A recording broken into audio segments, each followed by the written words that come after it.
dira si nous avons tort ou si nous avons raison. Le pouvoir, c'était son dada.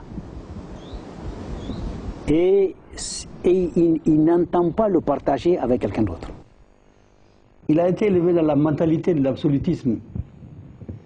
Alors, il est venu avec ça. Quand je dis fruste, c'est vraiment le militaire qui est entré dans l'arène avec ses bagages. On a empoisonné les mares. Et malheureusement, il y avait des petits poissons qui n'arrivaient pas à sauter pour aller jusqu'à la mare. Kounché a pris son téléphone, il a appelé le sous-préfet, il lui a dit je te donne jusqu'à ce soir. Tu vas me ramasser tous les petits poissons là pour les mettre dans la mare. C'est-à-dire des petits détails comme ça.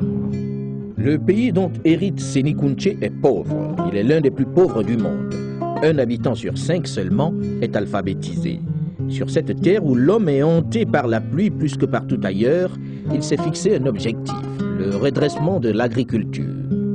Pour lui, ce qui était le plus important, c'était de réorganiser cette base, les masses populaires, pour qu'elles prennent en charge, dit-il, leur propre destin.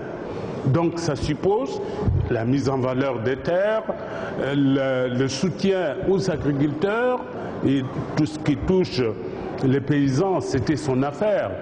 Tout ce qui touche les jeunes. Il va procéder à une amélioration des rendements dans le cadre des aménagements hydro-agricoles et l'assainissement des coopératives, ce qui va permettre au Niger d'acquérir l'autosuffisance alimentaire, événement unique au Sahel. Kounché était omnibulé par l'autosuffisance alimentaire. Quand on a une telle obsession, on ne peut pas aller loin. La finalité de l'aide, on l'a souvent dit, c'est de pouvoir se passer de l'aide. Et j'étais l'un de ceux à dire à la communauté internationale que s'il était possible, le Niger se passerait de l'aide. Le kilo de sorgho que nous amenions, qu'on amène de l'Oklahoma, ou bien le riz qu'on amène de la Camargue, ou le blé qu'on appelle peut-être des grandes étendues du Canada. Si on nous donnait le prix du transport, peut-être que nous pourrions produire plus de kilos et plus de tonnes. Et nous pourrons recouvrer notre dignité. Le président Kounché renégocie les accords de coopération en vertu desquels la France disposait du droit régalien de fixer le prix du minerai d'uranium qu'elle achetait au Niger. À l'époque du président Kounché, il y avait la manne de l'uranium. Et l'uranium était la ressource fondamentale du Niger, le premier produit d'exportation.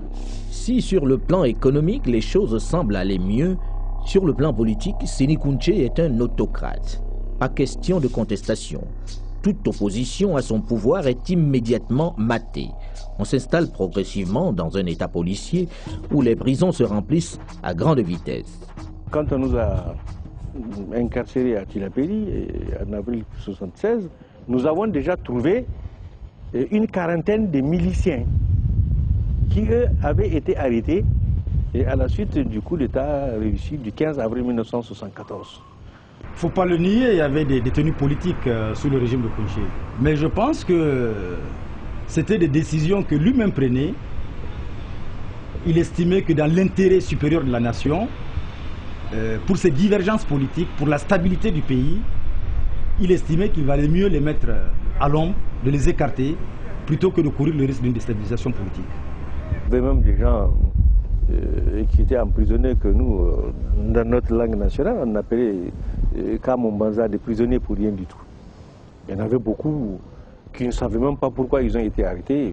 La population qui ne peut directement critiquer le président le dit manipulé par des caciques du régime. Ce système a bel et bien été voulu par lui, mis en place par lui, et tel qu'il le souhaitait. J'étais personnellement responsable du service des renseignements de la présidence. À ce titre, je n'ai jamais rendu compte au personnage auquel vous faites allusion, c'est-à-dire Amadou Umaru Dibokano. Je savais qu'il jouait un rôle très important de conseiller, donc très écouté, très influent auprès du président Kounché, mais nous rendions compte de façon formelle au président Kounché. L'entourage du président aussi n'échappe pas à son autoritarisme. Séni Kountché va progressivement se débarrasser de ses proches, ceux avec qui il a pris le pouvoir quelques mois auparavant. 15 mars 1976, il profite d'une tentative de coup d'État attribuée au colonel Bayéré pour se débarrasser de son alter ego, le vice-président du Conseil suprême militaire, Sani Sounasido, qu'il fait arrêter. Il était parfaitement au courant de ce qui allait, la date précise. Il a laissé jouer pour prendre, autrement dit, ses auteurs la main dans le sac. Car c'était le défi. Et ça, c'était une façon pour lui de démontrer que, en fait, ce dont on lui accusait n'était pas justifié, que c'est plutôt les autres qui cherchaient à en finir avec lui. Sani, qui était très dynamique, qui avait engagé déjà des actions de développement, dont on ne parlait pendant ces premières années que de Sani. Et je crois qu'il y avait une sorte de frustration et il fallait donc, pour lui, il fallait qu'il réagisse. Il l'a fait de façon malheureuse, je dois le dire. Beaucoup d'officiers en ce moment-là ont été arrêtés, mais pour lui, ce qui l'intéressait, c'était de reprendre les affaires en main. Sani manifestait seulement le désir d'avoir un peu plus de liberté, un peu plus de pouvoir. Mais Kountché, il est irascible, ça, le pouvoir c'est à lui, il ne le partage pas. Et c'est ça le tort de Sani. Sanoussi Jakou, lui aussi, est arrêté pour avoir participé à cette tentative de putsch. Il se trouvait qu'il y avait un document, le plan Mokouzou, qu'un de nos amis de la ville avait extrait d'un journal, le Crapouillou, un journal français. Donc il a ventilé ça sous forme de tract. J'ai eu le malheur d'en prendre un, et un sous-officier qui a eu le malheur de prendre ce 1-là, ce tract-là, cet unique tract-là avec moi. Et ça y est, lorsque le sous-officier en question a été arrêté, bon, il a été dit que c'est avec ce document qu'il y a eu la sensibilisation politique pour mobiliser des soldats, des sous-officiers et des officiers pour faire le coup d'État. J'ai été jugé, condamné à perpétuité, et j'ai passé 6 ans et 7 mois d'emprisonnement à Tillabéri, puis 5 ans au camp militaire de Daotimi, dans le nord-est du pays, sur la route de la Libye. Idrissa Harouna, son compère de la première heure, celui qui l'associe au coup d'État qui va le conduire au pouvoir, n'échappera pas lui aussi à cette purge. Le 5 septembre 1978, c'était le lendemain de la fête de Tabaski, il m'avait appelé pour me dire de passer à l'état-major, de passer à la présidence. Je suis allé le voir et d'emblée il m'a dit qu'il va remanier son gouvernement et que je ne ferai pas partie. Que de tout temps, il y a eu des divergences entre nous et qu'il n'est pas question de m'arrêter, mais on va se séparer. Ma réponse a été la suivante. Le bon Dieu n'a dit à personne ce qui se passerait demain. Et nous sommes séparés. Il faut dire que la famille du président est fortement impliquée dans les affaires de l'État. Et la psychose sécuritaire qui prévaut donne lieu à toutes les suspicions. La distance qu'il y a eu entre moi et Séni Kountché, c'est probablement d'abord, en premier lieu, Bonkano. En deuxième lieu, certains membres de sa famille. Parce que, à un moment donné, on a laissé entendre que je voulais faire un coup à Séni Kountché. Or, je pense que j'étais tellement lié à cet homme-là que trahir n'est pas dans mes habitudes. je ne suis pas un traître. Les gens pensent toujours que c'est parce que nous sommes bagarrés que Kounti a décidé de choisir Bonkano et puis lâcher Idrissa. Les choses ne sont pas passées de cette façon-là rapidement. C'est les deux épouses aussi sont parties au marché chez un bijoutier. Donc l'un a copié le collier de l'autre et il y a eu des bagarres entre les deux femmes et c'est ça le but réel. L'épouse Seni Kounché avait vraiment une influence sur son mari. Malheureusement, effectivement, il fut un moment où les relations entre cette dernière et mon épouse n'étaient pas, en tout cas, des meilleures. Idrissa Harouna, lui, a heureusement plus de chances que Sani Sounasido, qui a été torturé et tué dans des circonstances atroces dans le désert. Il est envoyé comme ambassadeur du Niger en Chine. Kounché est désormais le seul maître à bord. À partir d'aujourd'hui, il y a un seul capitaine à bord du bateau. Niger, c'est moi. En 1980, le colonel Kounché va rendre la liberté aux vieux boubous notables de l'ancien régime. Il élargit Djibo Bakari, ancien porte-parole de l'opposition de gauche, et assouplit l'assignation à résidence de Diori Hamani qu'il transfère de Zender à Niamey. Je suis venu aujourd'hui le remercier encore une fois de ce geste magnanime. Le président Kounché va aussi mater sans faiblesse les quelques grèves d'étudiants de 1982. Ainsi, avec la répression et les difficultés économiques, c'est le silence dans les campus.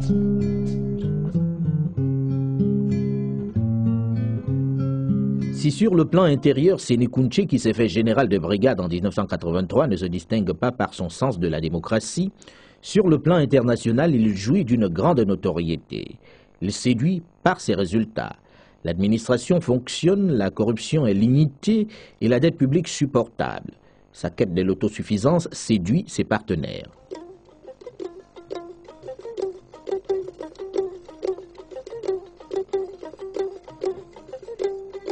Tout en préservant le rôle central de l'armée, le général Kounché vide progressivement son gouvernement des derniers ministres militaires et les remplace par des techniciens. Il réfléchit en termes nigériens sur les problèmes nigériens en se méfiant des idéologies et autres recettes philosophiques et économiques importées. C'est l'essence même de la société de développement qui représente son joker contre la pauvreté et pour l'autosuffisance alimentaire. Pour lui, l'un des facteurs de l'autosuffisance alimentaire est le développement des cultures de contre-saison. La saison des pluies ne durant que 3 mois au Niger et ne pouvant ainsi subvenir aux besoins de la population. Un deuxième équilibre réside, selon le président Kounché, en une rationalisation de l'élevage qui est une activité génératrice de devises pour son pays. Il faut, selon lui, améliorer la qualité du bétail et surtout limiter le nomadisme du cheptel qui détruit le couvert végétal et accélère la désertification. Pour normaliser les choses, le président Kounché va avoir recours à une organisation de la jeunesse qui existait bien avant la colonisation. C'est ce qu'on appelait les Samarias. Une sorte de collectivisme, quand bien même il se gardait de le dire. Il ne voulait pas absolument des ismes. Collectivisme, libéralisme, il voulait une voie nigérienne de développement qu'il appelait lui-même société de développement. Dieu l'a aidé aussi. En ce moment, il y a eu le boom de l'uranium. Et l'essentiel, je vous le dirais, des revenus de l'uranium est allé justement à la production agricole et alimentaire du Niger. Et c'est cela, la chance des grands hommes. Mais la stabilité du régime qui contribue à sa bonne image de marque n'est pas à toute épreuve. Septembre 1983, il règne une curieuse ambiance dans les milieux policiers et militaires de la capitale nigérienne. Très secrètement, des officiers se rencontrent de l'autre côté du fleuve, chez Bonkano, que le président a chargé depuis plusieurs années déjà d'entretenir les militaires. Il faut préciser qu'enrichi par des contrats juteux offerts par son ami le président Kounché, le richissime homme d'affaires et tout-puissant Bonkano est la cassette qui achète la docilité et la fidélité des officiers. Il tenait les officiers par l'argent.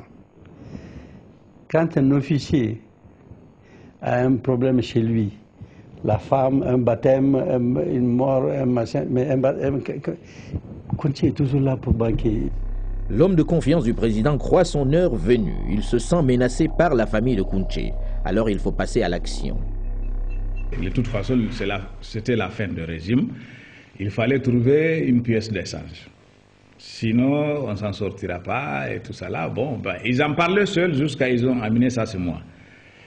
Et en même temps, le menace de famille qui a fait, moi et Kounché, 3 ans, on maîtrisait ça. On a arrivé où nous-mêmes, on ne pouvait plus maîtriser ce que la société civile disait et sa famille et tout ça là et sa maladie. Et il a été honnête un jour donc de m'annoncer la maladie. Nous avons décidé donc de donner réponse à certains officiers qui réclamaient qu'on l'écarte. Comme nous étions là pour dire, Monsieur le Président, ça c'est pas bien. Aujourd'hui votre frère a c'était 4 villas. 50 millions, ça c'est pas bien. Monsieur le Président, nous venons juste, c'est un notaire qui nous a rendu compte que un de vos petits frères vient d'accepter tant de terrain. Une banque vient de nous signaler transfert de 400 millions pour quelqu'un qui touche 150, mais il habite même pas au capital, il travaille dans un de départements. Ça, ne pense pas que si ces transferts-là, les gens ne le voient pas. Bon, voilà le genre de trucs qu'on dit au président, avec preuve, qui gênent les familles. Ce qui fait famille, la famille a décidé, ce jeu, de se débarrasser de Bonkano. Sa décision est prise. Il doit renverser Séni Kounché. Je n'avais pas l'intention d'avoir sur mon dos la mort d'un ami. Donc dans les discussions, j'ai évité en tout cas qu'on attaque son domicile ou on le blesse ou quelque chose arrive à sa famille sur place. Ce qui fait qu'on a fait des propositions rapides, il faut le prendre chez toi, si tu l'appelles il vient, on le prend sur la route, etc. etc. Ça n'arrive pas à me convaincre. Moi, j'ai fini par négocier son départ. Et j'ai dit, première condition, qu'il ne soit pas dans le pays. Deuxième condition, j'entoure sa maison au moment même de l'opération, qu'on ne touche pas à ses enfants et sa femme. Nous avions eu vent de ce qui se tramait. Nous avions rendu compte au président Kounché par écrit, les archives l'attestent, elles sont là disponibles. Nous avions rendu compte verbalement, nous avons entrepris un certain nombre d'investigations qui n'ont pas abouti, mais somme toute, compte tenu de la nature des personnalités impliquées dans ces événements, compte tenu de leur lien avec le président Kounché et de la position qu'ils occupaient dans le système,